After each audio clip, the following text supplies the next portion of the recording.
क्या सब कांग्रेस और बीजेपी में कोई सेटिंग तो नहीं हो गई है? सरकार तो बातचीत में विश्वास नहीं करती। क्यों राहुल गांधी ने जंतर मंतर नहीं किया? सरकार के मंत्री प्रतिपक्ष के नेता के खिलाफ राजद्रोह का मुकदमा चलाने की बातें करने लगते हैं। देख रहे हैं ना आप? इस सरकार से कोई उम्मीद नहीं है। उम्मीद ये है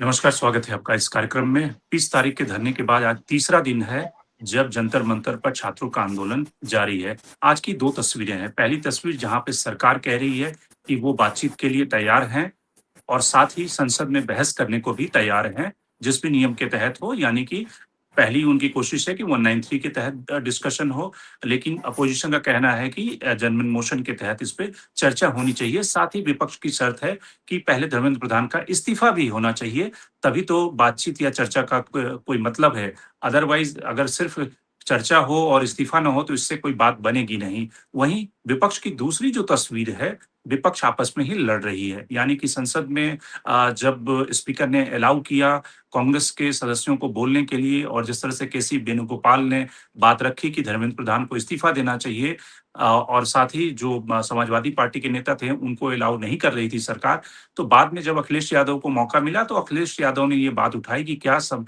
कांग्रेस और बीजेपी में कोई सेटिंग तो नहीं हो गई है। सवाल यह है कि क्या विपक्ष इस मुद्दे का राजनीतिकरण करने के अलावा विपक्ष इससे ब्राउनी पॉइंट स्कोर करने की दिशा में आगे बढ़ रहा है? सरकार क्या सरकार के साथ साथ अपोजिशन का भी रोल अदा करना चाह रही है? क्योंकि सरकार और बीजेपी की तरफ से ये कहा गया कि बीजेपी पूरे देश भर में कांग्रेस के खिलाफ प्रोटेस्ट करेगी। राहुल गांधी ने कल जिस तरह से प्रधानमंत्री आवास के बाहर धरना दिया था, उसके खिलाफ प्रोटेस्ट करेगी। तो क्या सरकार अपोजिशन का स्पेस भी हथियाना चाहती है? और इन सबसे बड़ा सवाल यह है कि सरकार अगर सचमुच अपनी नीयत दिखा रही है प्रोटेस्टर से बातचीत करने के लिए, या फिर सिर्फ ऑप्टिक्स का खेल चल रहा है कि जेपी नड्डा और मंत्री जो हैं वो सोनम वांगचुक से मिल रहे हैं, प्रोटेस्टर से वो बातचीत कर रहे हैं, लेकिन जो उनकी डिमांड है उस पे एक तरह से सरकार सहमत नहीं हो रही है। सरकार कह रही है कि सिर्फ संसद में आप बहस करके एक तरह से इस धरना प्रदर्शन को खत्म कर दीजिए। तो आखिर सरकार की असली मंशा क्या है और विपक्ष की क्या मंशा है? इन सारे सवालों को हम जूझते हैं, सुनते हैं। आज के कार्यक्रम में हमारे साथ 4 मेहमान जुड़ रहे हैं। पंकज शर्मा जो सीनियर जर्नलिस्ट हैं, कांग्रेस को लंबे समय तक कवर किया है, वो जुड़ रहे हैं। आर राजगोपालन साहब जो सीनियर जर्नलिस्ट हैं, संजय कुमार जो सीनियर जर्नलिस्ट हैं, और विभूति नारायण राय जो कि फॉर्मर आईपीएस ऑफिसर रहे लंबे समय तक भारत सरकार में, और एक तरह से साहित्यकार भी हैं। तो शुरुआत करते हैं सबसे पहले विभूति जी आपसे। आप जिस तरह से इस प्रोटेस्ट को देख रहे हैं और जिस तरह से सरकार की तरफ से एक बार, पहली बार पिछले आंदोलनों से अलग इस बार सरकार डायलॉग में विश्वास कर रही है, डायलॉग के लिए इनिशिएट कर रही है। मंत्री भी जाकर प्रोटेस्टर और खास करके सोनम वांगचुक से रात में मिलने गए, तो ये सब एक पॉजिटिव इंडिकेशन दिख तो रहा है, लेकिन लोगों को अभी डाउट है कि सरकार की असली मंशा सिर्फ आउटरीच करना, एक मैसेजिंग करना पॉलिटिक्स के लिए, या फिर सरकार सचमुच एजुकेशन सिस्टम में रिफॉर्म के लिए गंभीर है। देखिए, मेरा मानना है कि सरकार झुक करके बात करने के लिए तैयार हुई है, मजबूर हुई है बात करने के लिए। ये सरकार बात करने में विश्वास नहीं करती। मेरा तो अपना मानना है कि लोकतंत्र में ही इसकी आस्था नहीं है तो बात क्यों करेगी। दूसरे लोग, सिविल सोसाइटी के लोग जा रहे थे। इस सरकार ने कभी ये सदाशयता नहीं दिखाई कि किसी मंत्री को भेज करके, किसी प्रतिनिधि को भेज करके वहां बात कर ले। इसके पहले अन्ना हजारे वाले अनशन की आप जरा कल्पना कीजिए, बाबा रामदेव वाले अनशन के बारे में सोचिए, तो उसमें लगातार सरकार डायलॉग्स कर रही थी, लगातार मंत्री जा रहे थे, उसके प्रतिनिधि जा रहे थे, बातचीत हो रही थी। तो ये सरकार तो बातचीत में विश्वास नहीं करती। और अब जो ये संसद में बहस के लिए तैयार हुई, या भागे भागे इसके 2 मंत्री परसों पहुंच गए, फिर कल पहुंच गए, ये सिर्फ इसलिए कि अब इसको एहसास हो गया है कि पूरे देश में फैल गया है। मतलब ये जो विजुअल्स दिखाए गए हैं बच्चों को पीटते हुए, बच्चों को रबर बुलेट या पेलेट बुलेट से उनके ऊपर फायर करते हुए, उनको बिजली के कोड़ों से मारते हुए, ये सारे बड़े भयानक विजुअल्स हैं और पूरा देश विचलित है। तो मुझे लगता है कि ये कई मामलों में बड़ा अद्भुत आंदोलन है। इसमें मुद्दे आगे आ गए, नेता पीछे रह गए। आप देखिए, परसों आपके यहाँ एक डिस्कशन में मैंने इस बात पर दुख प्रकट किया था कि राहुल गांधी संसद में बैठे हुए सड़क पे नहीं निकल रहे। कल वो सड़क पे निकले और आप पाएंगे कि पूरा का पूरा पर्सपेक्टिव चेंज हो गया। पूरा सिनेरियो चेंज हो गया और पूरे देश में खास तरह का कि जैसे आप कह सकते हैं कि बिजली की तरंग दौड़ी है। और अगर आप खबरें देखें तो देश के कोने कोने में बच्चे निकल रहे हैं। मुझे तो बनारस में मेरी बात हुई, वहां के 3 विश्वविद्यालयों में लड़कों ने आज आंदोलन किया, कल आंदोलन किया। तो ये सरकार अब डरी हुई है और लेकिन अभी भी इसकी मंशा साफ नहीं है। अभी भी ये शिक्षा मंत्री से इस्तीफा लेना चाहती है। इसके बारे में ये गंभीर है, मुझे नहीं लगता। ये सिर्फ बातचीत करके संसद में बहस का क्या होगा? 2 दिन बहस होगी, फिर 3 दिन के लिए संसद स्थगित हो जाएगी, फिर सरकार आश्वासन दे देगी। इससे तो कोई बात बननी नहीं है। अब तो धर्मेंद्र प्रधान के इस्तीफे से भी बात शायद नहीं बनेगी, और अगर इस्तीफा नहीं दिया धर्मेंद्र प्रधान ने तब तो ये बात बहुत आगे जाएगी। तो मुझे लगता है कि अब ये एक डरी हुई सरकार की प्रतिक्रिया है और ये डेमोक्रेसी के लिए बहुत अच्छा नहीं है। ज्यादा अच्छा रहा होता कि सरकार ने शुरू में एंगेज किया होता और बजाय ये ब्रूटल फोर्स इस्तेमाल करने के बातचीत से हल करने की कोशिश की होती। धर्मेंद्र प्रधान के खिलाफ जो आरोप हैं उसमें मुझे नहीं लगता किसी जांच की जरूरत है या किसी तरह के इंट्रोस्पेक्शन की जरूरत है। वो तो सारी चीजें साबिती थी और बहुत दिनों से चर्चा भी चल रही थी कि उनको हटाएंगे। अब सिर्फ इसलिए नहीं हटा रहे हैं क्योंकि जनता मांग कर रही है या छात्र अनशन पर बैठे हैं। तो ये तो एक बहुत ही, जिसे आप कह सकते हैं कि खराब तरह का एक दुराग्रह है, जिससे लोकतंत्र में सरकार को बचना चाहिए और इनसे बात करनी चाहिए। बच्चों से भी बात करनी चाहिए। और बात अब क्या करनी चाहिए? अब तो सबसे पहले धर्मेंद्र प्रधान को हटाना चाहिए। धर्मेंद्र प्रधान को हटा करके, और जो ये परीक्षा का पूरा सिस्टम सड़ गया है, पिछले 10 सालों से एक भी इम्तिहान ऐसा नहीं हो रहा जिसके ऊपर आरोप ना लग रहे हों, जहाँ पर्चे ना उठ हो रहे हों, जहाँ सेंटर्स बिक ना रहे हों। इस स्थिति को खत्म करना चाहिए।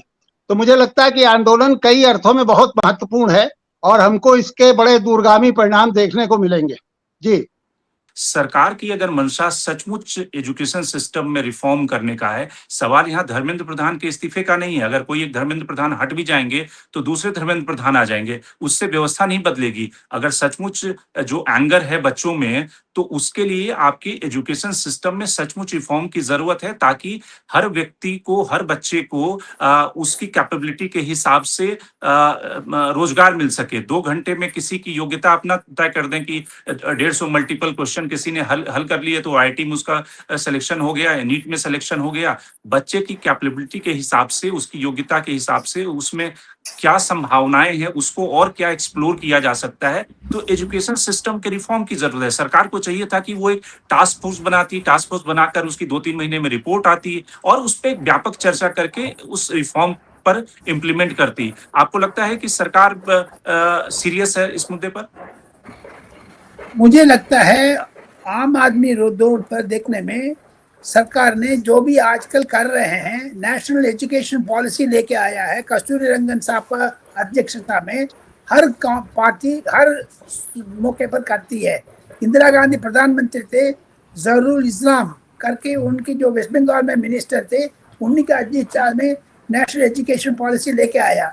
हर पार्टी का, हर फिलॉसफी का एक एक महत्व है।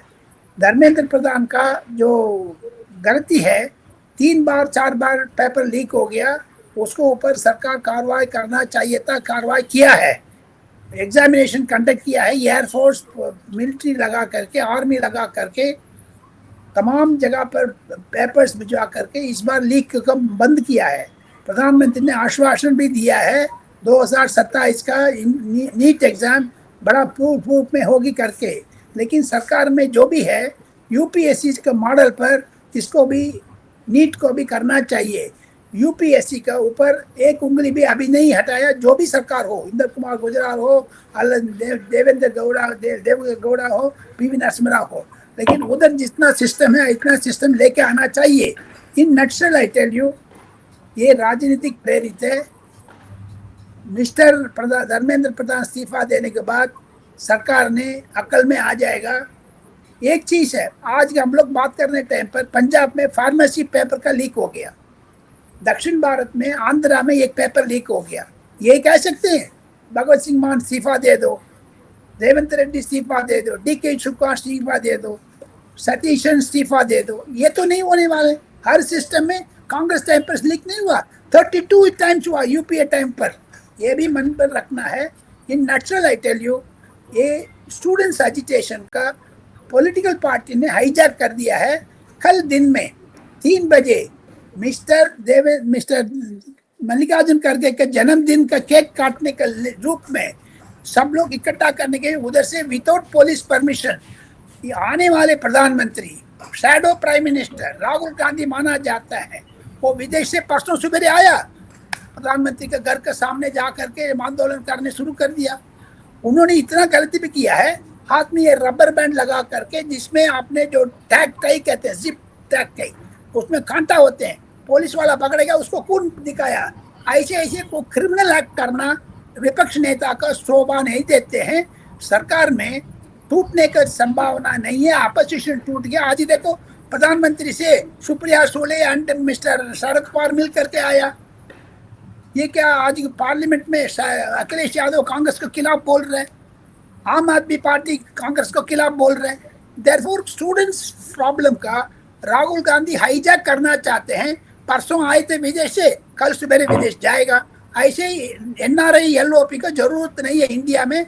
मुझे लगता है कांग्रेस सीरियसली लेना जाए, बाकी रीजनल पार्टीज कांग्रेस को ऊपर ये मुद्दा पर नहीं जा रहे। क्यों राहुल गांधी ने जंतर मंतर नहीं किया? सोनम वांगचुक का जगह पर कॉकरोच पार्टी को मिलने ने क्या, वो शक कर रही है आम आदमी का खेल है। देयरफॉर कांग्रेस हाईजैक दिस, ये पॉलिटिकल इश्यू बन गया है।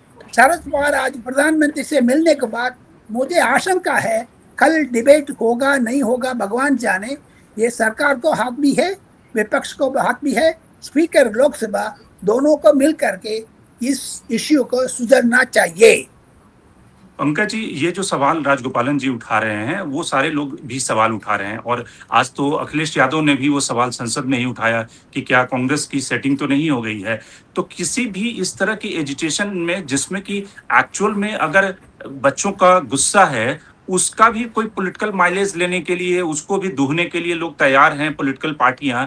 अन्ना आंदोलन जब हुआ तो उसका किस तरह से पॉलिटिक्स में किसको फायदा मिला हम लोगों ने देखा।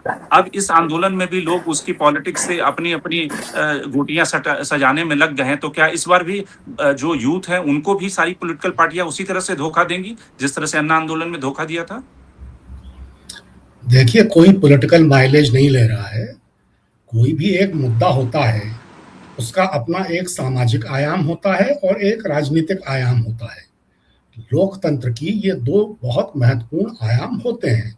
उनकी जायज बातों को भी नहीं सुना जा रहा है। जब ऐसा होता है तो लोग पहले अपना क्षोभ जाहिर करते हैं, और तब भी अगर उनकी बातों पर ध्यान नहीं दिया जाता है तो वो सड़क पर उतर आते हैं।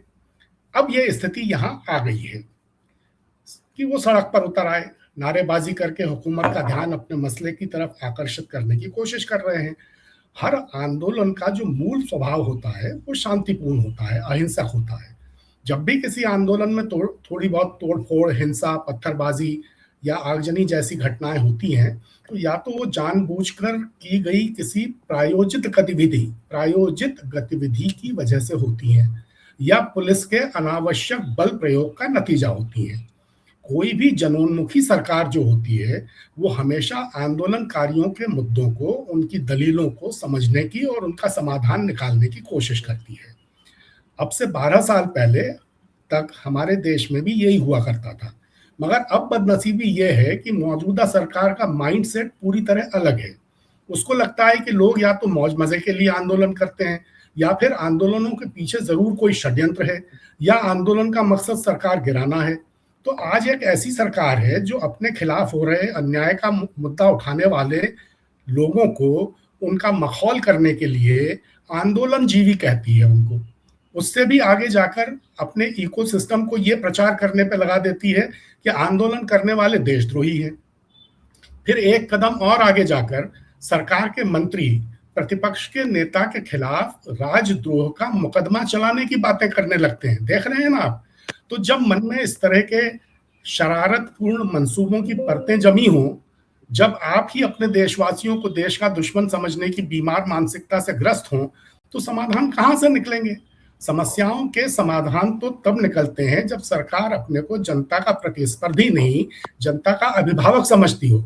लेकिन यहाँ तो मामला ही उल्टा है। जो हमारे साथ नहीं है हमारा दुश्मन है, जो सवाल उठाता है वो देशद्रोही है। तो अब ऐसे में काम कैसे चलेगा? आप खुद ही सोचिए। लेकिन अगर ये मान भी लें कि ठीक है, सरकार का तो जो एजेंडा है वो हम मान भी लें कि सरकार किस एजेंडे के तहत डेमोक्रेटिक नहीं है, वो क्रश करना चाहती है एजुकेशन को। लेकिन विपक्ष की जो बात है कि विपक्ष में क्यों फूट है? क्यों आप एक छोटे से दिल के साथ हमेशा आपका कॉज बड़ा होना चाहिए, जो मुद्दा है वो बड़ा होना चाहिए। राहुल गांधी जंतर मंतर नहीं जाना चाहते, राहुल गांधी एक अपना अलग प्रोटेस्ट लेके बैठे हुए हैं। राहुल गांधी या कांग्रेस को लगता है कि इस एजिटेशन का जो लाभ कांग्रेस को मिलना चाहिए। समाजवादी पार्टी कह रही है कि कहीं बीजेपी और कांग्रेस तो फिक्स नहीं हो गई है। अरविंद केजरीवाल अपनी डफली अपनी राग अलाप रहे हैं। अरे भाई, जब यूथ का मुद्दा है और जब एजुकेशन सिस्टम से सचमुच जो यंगर जनरेशन है, जेनजी जनरेशन है, वो परेशान है, उसको भारत के शिक्षा व्यवस्था में कोई भविष्य नहीं दिखता। अब एग्जाम्पल के तौर पे कल आप एक न्यूज़पेपर की स्टोरी देखिए कि पहले इन्होंने जो एजुकेशन पॉलिसी लागू की, उसमें इन्होंने दिल्ली यूनिवर्सिटी में ये तय किया कि भाई 4 साल का ग्रेजुएशन होगा और चौथे साल में आपके बाद 1 साल का मास्टर होगा। चौथे साल में जो बच्चे 12,000 बच्चे रजिस्टर हो गए 4th ईयर ग्रेजुएशन करने के लिए, लेकिन वहां पे जो सीटें मास्टर की निकली वो सिर्फ 1,000 है, यानी कि 40 सीटें एक बच्चे के लिए है। आपने तैयारी नहीं की, आप कोर्स शुरू कर देते हैं और बच्चे जो हैं उनका तो 1 साल बर्बाद हो गया। तो ये जो व्यवस्था है, इस पे सबको यूनाइट होना चाहिए, सबको आवाज उठानी चाहिए। पॉलिटिक्स तो बाद में आप कर लीजिएगा। देखिए, सबसे पहले तो ये आवाज उठानी छात्रों के पक्ष में कांग्रेस ने ही शुरू की थी।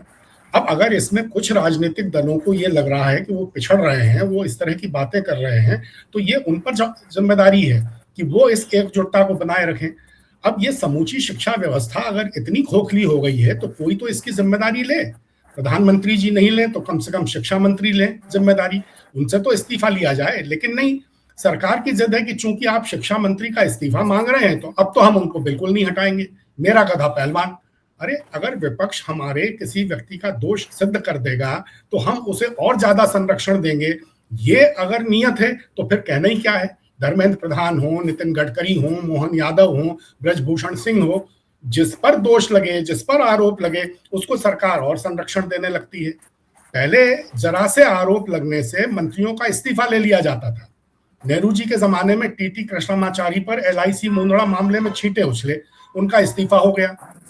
एक थे KD Malvi, Sirajuddin and company के मामले में उन पर आरोप लगा, उनका इस्तीफा हो गया।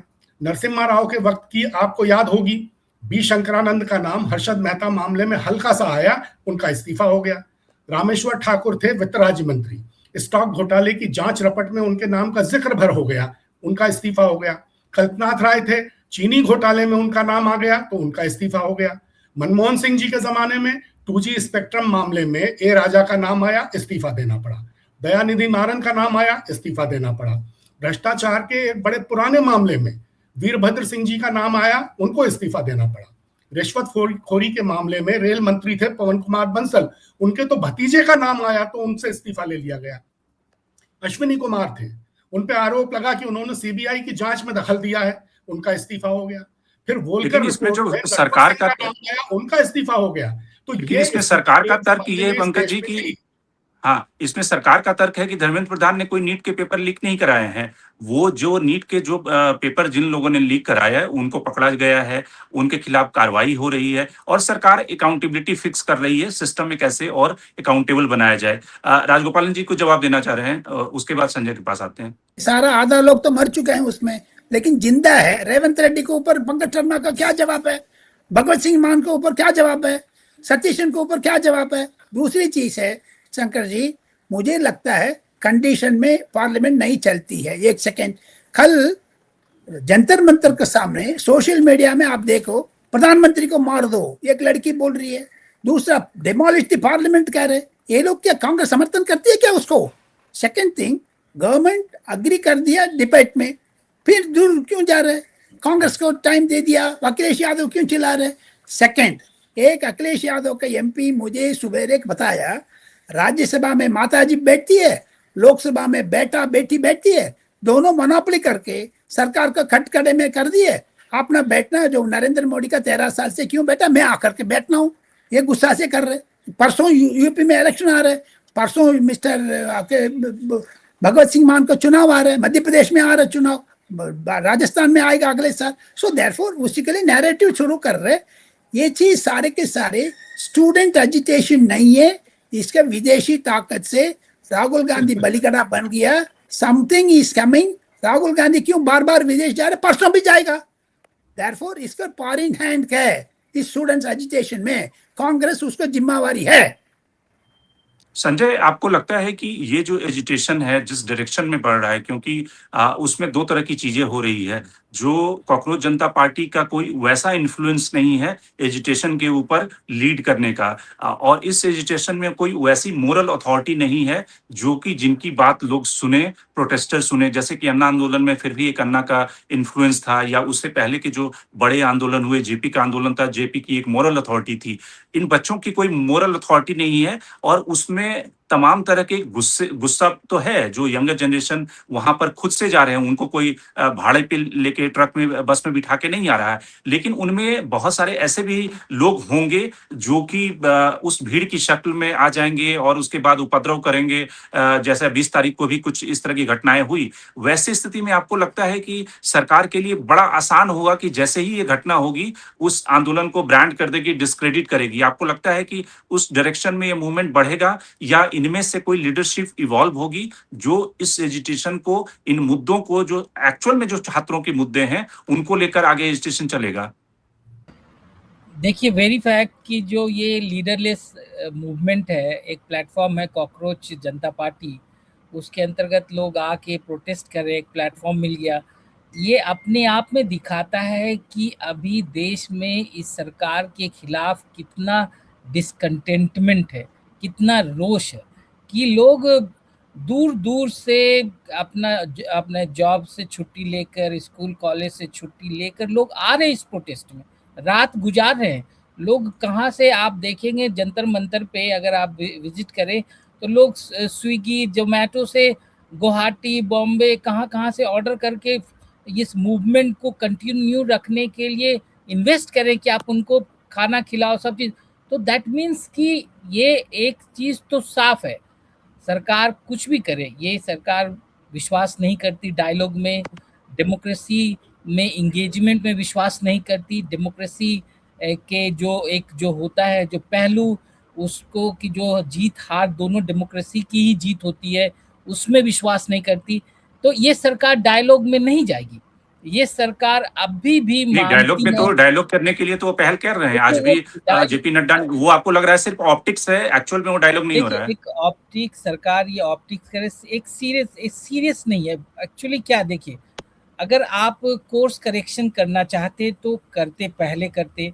आप ये अभी भी ये सरकार अपनी मीडिया के थ्रू, अपनी एजेंसीज के थ्रू इस मूवमेंट को डिस्क्रेडिट करने में लगी हुई। इसमें सरकार अभी भी अपनी एनर्जी जो इन्वेस्ट कर रही है कि इस मूवमेंट को कैसे खत्म किया जाए, कैसे डिस्क्रेडिट किया जाए।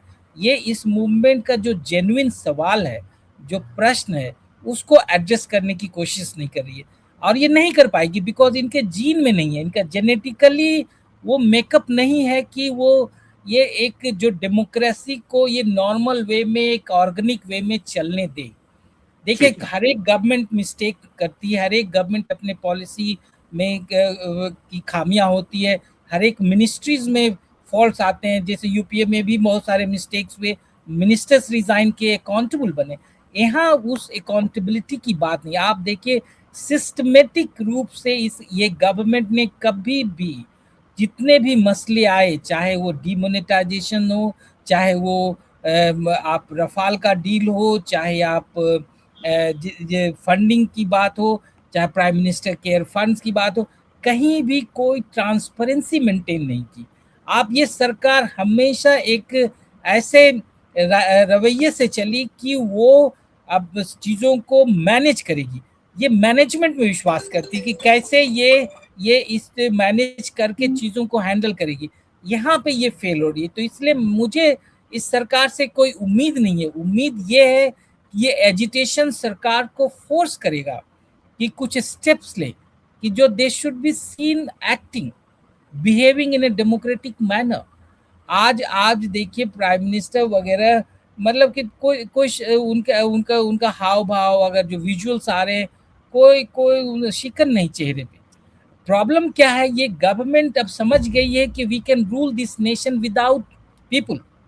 हम इलेक्शंस को मैनेज कर सकते हैं, हम सिस्टम को मैनेज कर सकते हैं, हम इंस्टीट्यूशंस को मैनेज कर सकते हैं, और इस जो सरकार ऐसे सोचने लगती है वो अकाउंटेबल नहीं हो सकती है। अब ठीक इनको है। अकाउंटेबल करने के लिए यही एजिटेशन और भी आगे बढ़ाना पड़ेगा। आप देखिए पूरे देश में फैल रहा है ऑर्गेनिक रूप में, दैट मीन्स रोष है। आप एक मिडिल क्लास इकोनॉमी की हालत खराब है, मिडिल क्लास फैमिली को जबरदस्ती 1-2 लाख रुपया देना पड़ता है हर मंथ अपने बच्चे को पढ़ाने के लिए प्राइवेट स्कूल में। पब्लिक स्कूल और पब्लिक यूनिवर्सिटीज का आप जो हालत खराब कर रहे हैं, वो लोगों को चिंता लग रही है। तो लोग एक रोज की उनका फ्यूचर, गवर्नमेंट ने अपने एजेंडा को सर्व करने के लिए इस देश के जो डेमोग्राफिक डिविडेंड था इस देश के साथ, जो इतनी बड़ी 50% से बड़ी आबादी जो यंगस्टर्स की है, उसकी चिंता नहीं की। सरकार ठीक है। ने अपने एजेंडे को, अपने मेजॉरिटेरियन एजेंडा है, हिंदुत्ववादी एजेंडा, उसको सर्व करने के लिए ही सारी एनर्जी लगाई। एज ए रिजल्ट आज आप ये देख रहे हैं, ये सरकार को इतना कंट्रोल करने के बाद भी आज वो नैरेटिव कंट्रोल करने में नाकाम हो रही है, और अब वो ठीक है। आगे भी नाकाम होगी। विभूति जी, आपसे एक रिएक्शन ले लूं, फिर राजगोपालन जी के पास आते हैं। विभूति जी, आपको लगता है कि जो जिस तरह से पॉलिटिकल पार्टियां इसके एजेंडे को, इस उनके मुद्दे को एक तरह से अपने फायदे के लिए इस्तेमाल करना चाह रही है, उससे आंदोलन का जो स्वरूप है वो बड़ा होगा, या फिर जो एक्चुअल जो यंगर जनरेशन है, जो यूथ है, जो जेनजी है, वो इससे छिटकेगा? क्योंकि कल की तारीख में जो जनरेशन है उसको ये लगेगा कि अच्छा, ये सब तो फिर पॉलिटिशियन आ गए अपने फायदे के लिए, अपनी पॉलिटिक्स चमकाने के लिए, और उससे उनको नफरत है। आपको लगता है कि ऐसा होगा, या फिर सारी पार्टियों के आने से मुद्दा बड़ा होगा और ज्यादा पार्टिसिपेशन लोगों का होगा, सरकार पे ज्यादा दबाव पड़ेगा? देखिए, मैंने शुरू में ही अनुरोध किया कि ये आंदोलन असाधारण आंदोलन है। इसमें मुद्दे आगे निकल गए और नेतृत्व पीछे रह गए। जनता निकल आई है और ये स्वतः स्फूर्त आंदोलन है। आप देखिए, आप कल्पना करेंगे कि ये जो पार्टी है, जो भी इसका नाम हो, ये कॉकरोच पार्टी, इसका ना कोई संगठन है, ना कोई नेतृत्व है, ना कोई मशीनरी है, ना कोई अपील है, लेकिन बिना किसी संगठन के हजारों की तादाद में बच्चे आ गए। मुझे तो, मैंने अन्ना हजारे वाला आंदोलन भी देखा था, ये भी देखा, मुझे एकदम अद्भुत लग रहा था। अन्ना हजारे के आंदोलन को ग्लैमराइज करने के लिए पूरा नेशनल मीडिया लगा हुआ था। आप उस जमाने का याद करिए, उस समय सोशल मीडिया इतना ताकतवर नहीं था। सारा नेशनल बिल्कुल। मीडिया अन्ना हजारे के विजुअल्स दिखा रहा था। वहां पर भीड़, इसकी आधी भी भीड़ नहीं रही होगी, चौथाई भीड़ नहीं रही होगी, उनको ज्यादा स्पेस दे रहा था। जबकि इस आंदोलन को तो नेशनल मीडिया जो है वो मजबूरन उसे आना पड़ा। जब उसने देखा कि ये इतने ज्यादा लड़के इकट्ठे हो गए हैं और इतना बड़ा आंदोलन ये बन गया है, तब आना पड़ा। तभी राहुल गांधी को जाना पड़ा। राहुल गांधी तो एक दिन पहले संसद में बैठे हुए थे।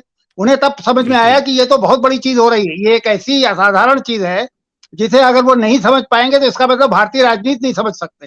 तो ये जो लड़ रहे हैं आपस में, आप पार्टी वालों ने आज बड़ा खराब ट्वीट्स किए हैं, अखिलेश यादव ने भी जो नहीं बोलना चाहिए वो बोला है। तो ये सब तो मुझे नहीं लग रहा कि इसका कोई असर पड़ेगा, क्योंकि अब ये नहीं, तो इनके हाथ आपको से ये बाहर लग रहा निकल गया है कि आंदोलन। हफ्ते भर के बाद भी, 10 दिनों के बाद भी, एक तो जो यंगर जनरेशन है कि वो बड़ा इम्पेशेंट वाली जनरेशन है, उनमें पेशेंस नहीं है, वो अभी जा रहे हैं प्रोटेस्ट करने के लिए इमोशन में। ढेर सारे लोग मुझे जंतर मंतर पे वैसे भी मिले जो ऑफिस से छुट्टी लेकर आए हैं, मौजूद रहेंगे। आपको लगता है अलग अलग इकाई से, अलग अलग राज्यों से लोग आते रहेंगे, या फिर हफ्ते 10 दिन में खत्म हो जाएगा? देखिए, कोई भविष्यवाणी तो आप नहीं कर सकते, लेकिन अभी बहुत सही कहा हमारे एक साथी पैनलिस्ट ने कि जो असंतोष है वो बहुत गहरे जड़ जमा चुका है। इसे ये मोदी सरकार समझ नहीं पा रही। ये अभी भी समझ रहे हैं कि जैसे किसानों को खालिस्तानी घोषित करके, या कोई भी कभी भी इनके विरोध में आवाज उठे उसे बड़े आराम से आप ISI का एजेंट कह दीजिए, पाकिस्तानी कह दीजिए। इसमें भी कोशिश की गई। अगर आप इनके एक आध जो चैनल्स हैं, जो इनके अपने भक्तों के चैनल्स हैं, वो ये कहने की कोशिश कर रहे हैं कि ये तो हिंदुओं के खिलाफ आंदोलन हो रहा है। तो ये सारी कोशिशें अभी भी हो रही हैं। तो मुझे, लेकिन अब मुझे पूरा विश्वास है कि इनकी कोशिशें सफल नहीं होंगी, क्योंकि असंतोष बहुत गहरे पहुंच गया है और इनका जो अहंकार है वो भी इतना चढ़ के बोल रहा है कि ये उन्हें रोक रहा है कि वो आगे बढ़ करके और डायलॉग्स करें, वो इंगेज करें इन्हें। तो ये तो हालांकि अभी भी भविष्यवाणी का करना मुश्किल है, लेकिन 2-4 दिन में स्थितियां स्पष्ट होंगी। पंकज जी, एक अंतिम टिप्पणी, आपको लगता है कि जो विपक्ष और विपक्ष के नेता हैं वो एक बड़े कॉज के लिए यूनाइट होंगे, या फिर नूरा कुश्ती चलती रहेगी कि कौन ज्यादा इसमें अपने लिए पॉलिटिकल स्पेस क्रिएट कर पाता है?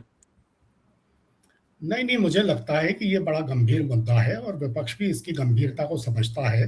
विपक्ष के कुछ लोगों ने आज और कल जिस तरह की बातें की हैं, वो थोड़ी दुर्भाग्यजनक ज़रूर हैं। अब उन लोगों को आपत्ति इस बात पर है कि राहुल गांधी जाकर प्रधानमंत्री निवास पर धरने पर क्यों बैठ गए? प्रधानमंत्री निवास पे धरना और प्रदर्शन तो हमेशा से होते रहे हैं। भाषाई आधार पर राज्यों का पुनर्गठन करने के विरोध में नेहरू जी के वक्त 3 मूर्ति भवन पर प्रदर्शन नहीं होते थे क्या? इंदिरा गांधी के जमाने में उनके बाहर प्रदर्शन होते थे। अटल बिहारी वाजपेयी तो तब पेट्रोल और केरोसिन की कीमतें बढ़ाने के विरोध में बैलगाड़ी पर चढ़कर संसद भवन के मेन गेट पे पहुंच गए थे। बल्कि जब इंडियन एयरलाइंस का प्लेन हाईजैक हुआ था तो प्रधानमंत्री आवास के वाली सड़क पर 6 दिनों तक जो अफेक्टेड परिवार थे वो वहां पे थे, और प्रधानमंत्री कार्यालय से सैंडविच और पानी भिजवाया गया और वाजपेयी उनसे मिले। तो वो सब मैंने वो कवर किया। दिसंबर का महीना था और इतनी कड़कड़ाती ठंड थी। 24 दिसंबर को विमान का अपहरण हुआ और 26 की रात से लोग जाकर के बैठ गए। 31 दिसंबर तक बैठे रहे, जब तक कि छूटा नहीं विमान। तो ये कोई नई बात थोड़ी है। नरसिम्हा राव ने जब आर्थिक सुधार शुरू किए थे तो विरोध करने के लिए उनके घर के बाहर प्रदर्शन होते थे। बोफोर्स घोटाले में राजीव गांधी के घर के बाहर प्रदर्शन हुए। तो ये कोई नई बात नहीं है। आज सरकार बात करने को तैयार ही नहीं है। अब आप मुझे एक बात बताइए, ये जो भारतीय जनता पार्टी के कार्यकर्ता सड़कों पे उतरकर आज कांग्रेस के खिलाफ प्रदर्शन कर रहे हैं, पत्थरबाजी कर रहे हैं, ये किसके इशारे पे हो रहा है? परसों जंतर मंतर पर पत्थरों और ईंटों से भरे ट्रक क्या सरकार की मर्जी के बिना वहां पहुंच गए थे? अगर नियत में खोट नहीं था तो बिना वर्दी वाले पुलिसिया लठैत सैकड़ों की तादाद में वहां किसके कहने पर थे? उन्होंने लड़के लड़कियों की बुरी तरह पिटाई की। कुछ लड़कियों के साथ तो जिस तरह की अभद्रता के वीडियो सामने आए हैं, उन्हें देख के लगता है कि धरती फट क्यों नहीं जाती, हम उसमें समा क्यों नहीं जाते? सरकार की नीयत में अगर खोट नहीं था तो दिल्ली पुलिस के ज्यादातर जवानों की वर्दी से उनकी नेम प्लेट गायब क्यों थी? तो सरकार को तो ऐसा हमको लग रहा है कि जैसे वो अपने ही नागरिकों से युद्ध जैसा लड़ रही हो। तो इस तरह युद्धरत सरकार कैसे कोई समाधान निकालेगी? बच्चे तो लाठी डंडे लेकर जंतर मंतर गए नहीं थे। लाठी डंडे, पैलेट गन, ईंट पत्थर, वाटर कैनन, आंसू गैस, शॉक बैटन, ये सब लेके तो पुलिस वहां पहुंची थी ना।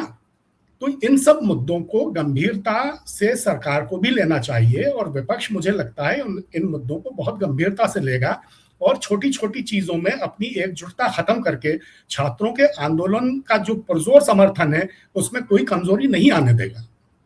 बिल्कुल। तो कुल मिलाकर जो बड़े सवाल हैं कि सत्ता के साथ एक बड़ी जिम्मेदारी आती है, और जब सरकार अपनी जिम्मेदारियों से बचने लगे, पार्टिसिपेटरी डेमोक्रेसी में अगर जनता की आवाज का पार्टिसिपेशन नहीं हो, जो युवाओं के असली मुद्दे हैं उनको अगर सरकार एड्रेस नहीं करती है, उनके एंगर को, उनके गुस्से का समाधान नहीं निकलता है, तो ये फिर सरकार के लिए भी चिंता की बात है, चिंतित होने की जरूरत है, क्योंकि उस डेमोक्रेसी में एक बड़े तबके की हिस्सेदारी नहीं है। ये सारी सवाल सरकार को सोचने चाहिए और शायद उससे रास्ता या हल निकालना सरकार की एक चिंता होनी चाहिए। तो आज के कार्यक्रम में इतना ही। पंकज जी आप जुड़े, आपका बहुत बहुत धन्यवाद। विभूति जी आपका भी बहुत बहुत धन्यवाद। संजय आपका बहुत बहुत धन्यवाद, और साथ ही राजगोपालन साहब आपका भी बहुत बहुत धन्यवाद। देश और दुनिया की बाकी खबरों के लिए आप बने रहिए डायलॉग्स के साथ।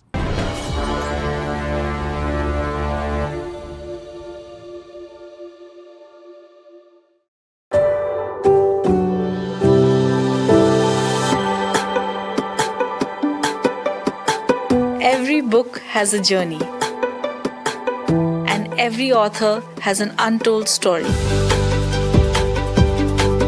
Behind every powerful book lies curiosity, courage, and countless conversations. Discover them all on Books and Banter, a Dialogus Digital original series.